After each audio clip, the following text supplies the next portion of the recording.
I'm in my studio again, aka the washroom, and it's really hot in here.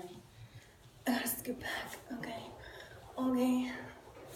I'm wearing a dress right now, so I'm glad you guys can't see the lower half of me because I'm not very graceful and I'd probably be flashing you. So, and the latest news, it is really, really hot in California. Although to my Texas peeps back home, I know y'all are suffering hot and heavy, so I'm sorry about that. It sucks monumentally. But anyways, so it's laundry day today, and when I do my laundry, it's kind of my time of solitude and time to reflect upon things. And do I have something in my bra? No. Anyways, so I'm down here chilling like a villain, reflecting upon my day, and I guess I don't have a specific topic to discuss today. It's just gonna be all over the place because my brain is just completely fried because of the heat. Get it? But oh God, why? I've been feeling somewhat insecure about things lately. Having those thoughts that are very human thoughts, like, am I doing the right thing in my life? Am I, are all these things I'm discovering about myself accurate? Am I just making the right decisions in general? Also, insecurities about my body, because this is going on. Also, I have hairy armpits because fight the patriarchy, and it's that weird. Should I conform to the rest of the world? I don't know. It's really hard to be different. And I think, there are a lot of us who are this so-called kind of different. There are a lot of us growing out our armpit hair, a lot of us who are gay, bi, transgender, pan, God, what's the other one?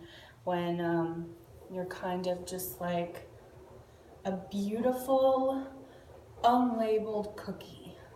And I can't think of the word for it right now. Where it's kind of like you float in between the realms of boy and girl, and that's a beautiful thing. There's a lot of us out here, and yet it still feels like I'm all alone and I have nobody to talk to. I do have one saving grace, because there's a very beautiful person that I am talking to right now, and she kind of just gets me without me having to totally explain myself. It's just kind of like we're on the same wavelength. So Alex, you're cool. Thank you for keeping me from going crazy the past couple of days, because I've been in kind of a funky headspace. One thing that has really come up, that has been like the theme of this week, is, I guess, daring to be different. And it's been like just this reoccurring thought, because even though I'm very proud of my uniqueness, and I'm very much so coming into myself and embracing all these new exciting things, I'm also completely fucking terrified. So one thing that came up this week that really just made me ponder about things was, and I honest to God feel like I've been kind of floating around, maybe the past week or so, because normally I've been so in touch with my spirituality, and I felt kind of like I was detached from that the past 2 weeks maybe. I haven't really understood where I'm going. I haven't meditated, I haven't prayed, and this week kind of just sucked me back in, and I was like, I'm back. And I asked my grandpa if I could watch the Dead Poets Society.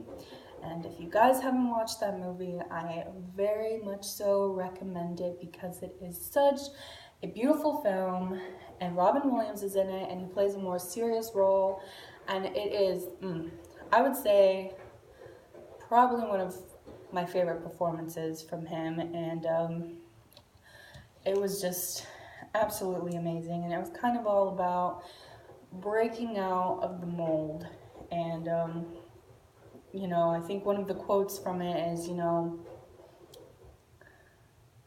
um, it's a noble career path to choose to be a doctor or a lawyer or, anything along those lines of that type of career. But the reason that we stay alive is for love and art and passion.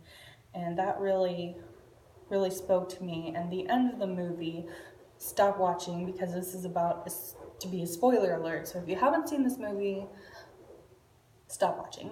But one of the main characters who, creates the Dead Poets Society, which is kind of like a rebellious club of boys in this like very conservative preparatory type school, goes to read, art and poetry and stuff like that. He ends up killing himself because he wants to be an actor so bad, and his dad is just so set on him becoming, I think it was a doctor, yeah, it was a doctor. And, so unfortunately the ending was just very emotional and very raw, and it kind of hit close to home, and it brought up something that I think I've been meaning to deal with that I haven't dealt with, and that is one of my friends' suicides, it's very hard to talk about, very awkward, but I haven't even really spoken about it very much because to a lot of people I made it seem as though I wasn't this person's friend because I was ashamed of him, and that makes me very ashamed of myself for being like that. But I had this friend, and his name was Kenny, and I'm kind of dedicating this video to him because it's all about being different. And he was very much so a very unique, flamboyant, very not afraid to be different type of person.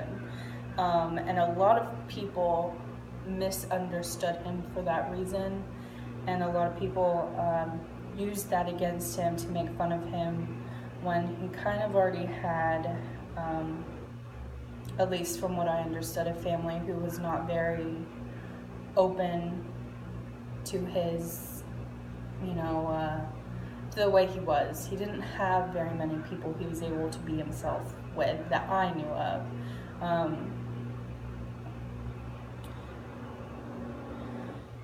And I guess, towards the end of his life,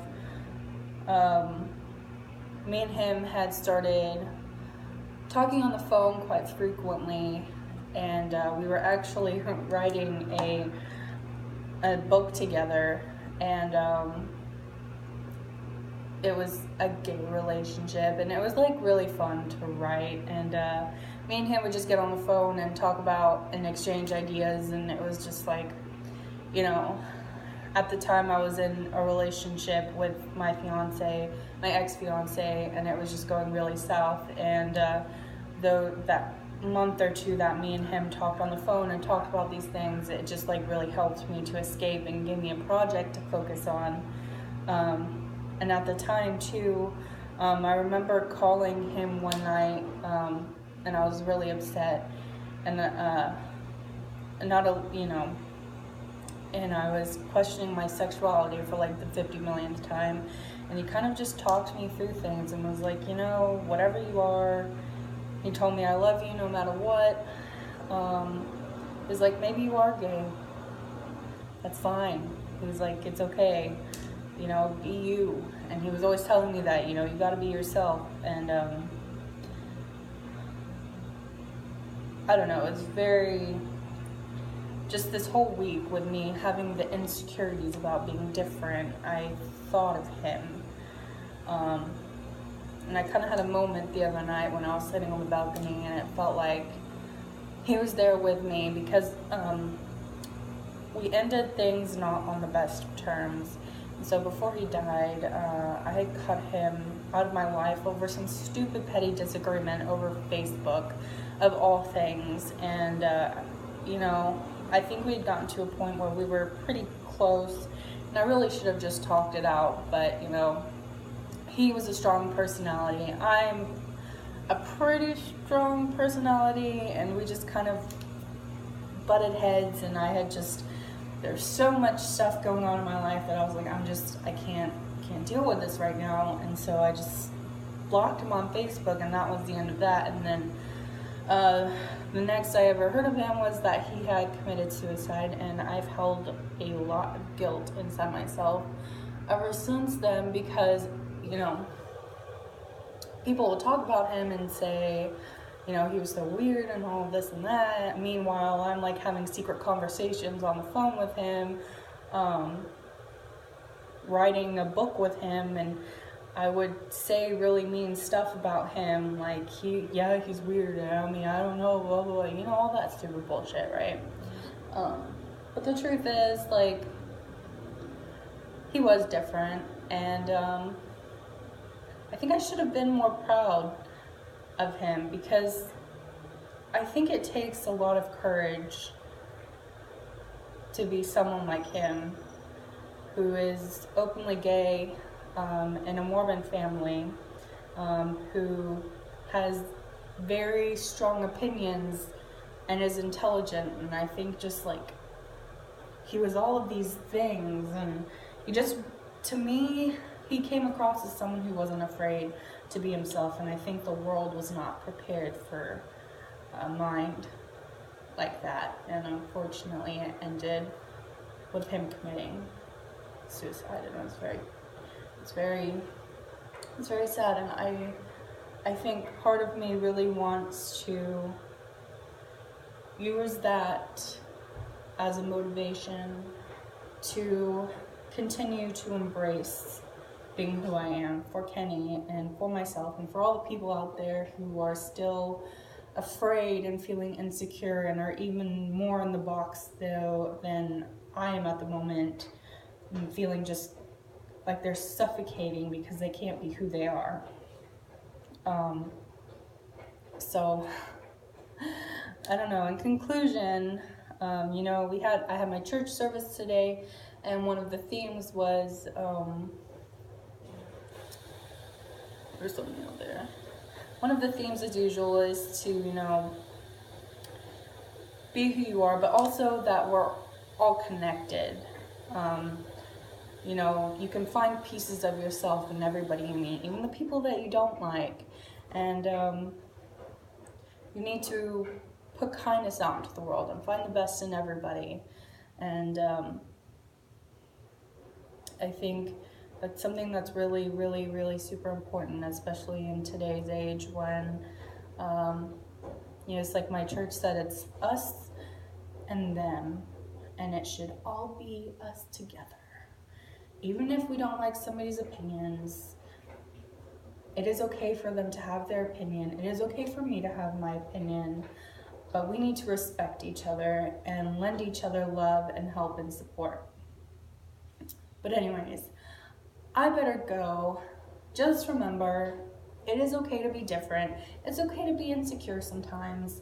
And above all things else, just be kind to everybody, because there's a piece of you in every single person you meet. And yeah, so I hope you guys have a wonderful day. I love you lots and lots and lots, and I will talk to you again soon. Do something for yourself today. Bye.